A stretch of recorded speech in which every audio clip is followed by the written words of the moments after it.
ஓம் ஜெய் ஸ்ரீரமணாய. பகவான் ஸ்ரீ ரமண மகரிஷி பக்திஞான இயக்கத்தின் ஆன்மீக அன்பர்கள் அனைவர்களுக்கும் எங்களுடைய மனமார்ந்த இனிய காலை வணக்கம். இன்று செப்டம்பர் 14 ஞாயிற்றுக்கிழமை.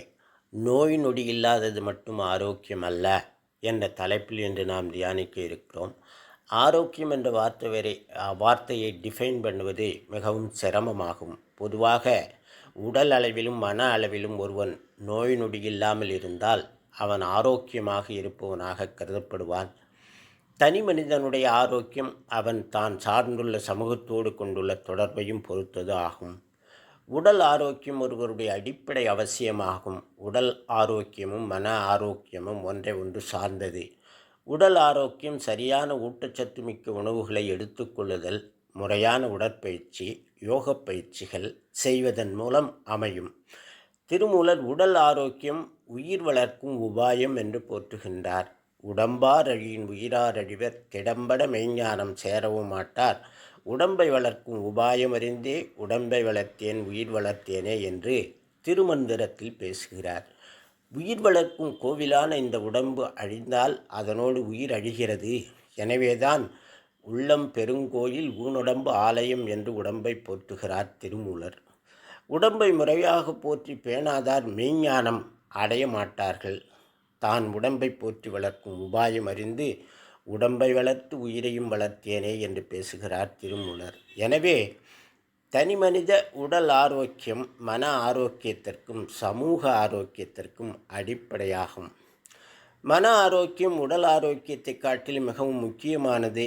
மன உளைச்சல், மன சத்தம் நிறைந்துள்ள இந்த காலகட்டத்தில் ஒருவன் மனதை அமைதியாகவும் ஆரோக்கியமாகவும் வைத்துக்கொள்ள முயற்சி செய்ய வேண்டும்.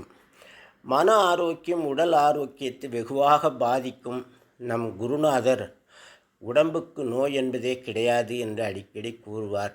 பிறகு ஒருவருக்கு நோய் இருப்பதாக நினைப்பது அவரின் லோக போதையாகும்.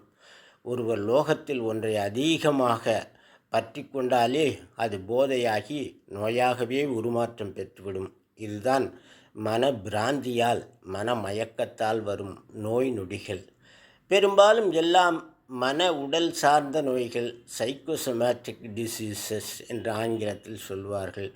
மனதை அமைதியாக பதட்டமில்லாமல் இறை சிந்தனைகள் வைத்து கொண்டால் மனமும் உடலும் ஆரோக்கியம் பெறும்.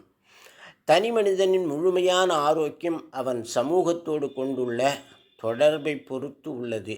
ஒருவன் சமூகத்தோடு இணைந்து தானும் வாழ்ந்து சமூகத்துக்கும் பணியாற்றி ஆனந்தமாக வாழ வேண்டும். தான் சமூகத்திற்கு செய்ய வேண்டிய கடமைகளை செய்தால்தான் அவனுடைய பணி முழுமையாகும். மனிதனுக்கு ஏதாவது ஒரு பிணி இருந்து கொண்டுதான் இருக்கும்.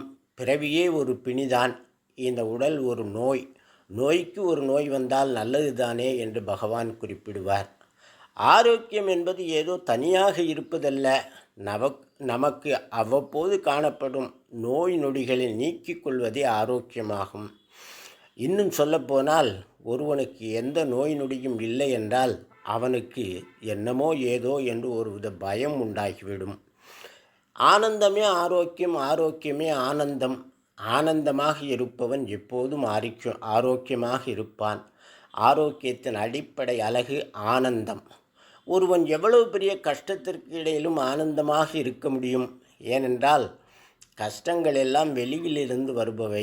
ஆனந்தம் என்பது ஒருவனுடைய இயல்பாகும். எனவே ஆனந்தம் வெளி விஷயங்களை பொறுத்து அமைவது அல்ல, அது ஒருவருடைய மனநிலையை பொறுத்து அமைவது ஆகும். மனம் வெளி விஷயங்களை பற்றி கொண்டு மாயையில் மூழ்கி தான் விரும்பியது நடந்தால் சந்தோஷப்பட்டும் நடக்கவில்லை என்றால் துக்கப்பட்டும் கஷ்டப்படுகிறது. சதா அமைதியின்றி தவிக்கிறது. இது மன உளைச்சலாகவும் மன அழுத்தமாகவும் மாறி உடலில் பல நோய்கள் வருவதற்கு காரணமாகிறது. மனதை ஒருவன் வெளி விஷயங்களால் பாதிக்கப்படாமல் எப்போதும் அமைதியாக வைத்திருக்க பழகினால் ஆனந்தமும் ஆரோக்கியமும் இயல்பாக அமையும். யான் பெற்ற இன்பம் பெருக இவ்வையகம் என்ற திருமூல திருமந்திரம் பேசுகிறது.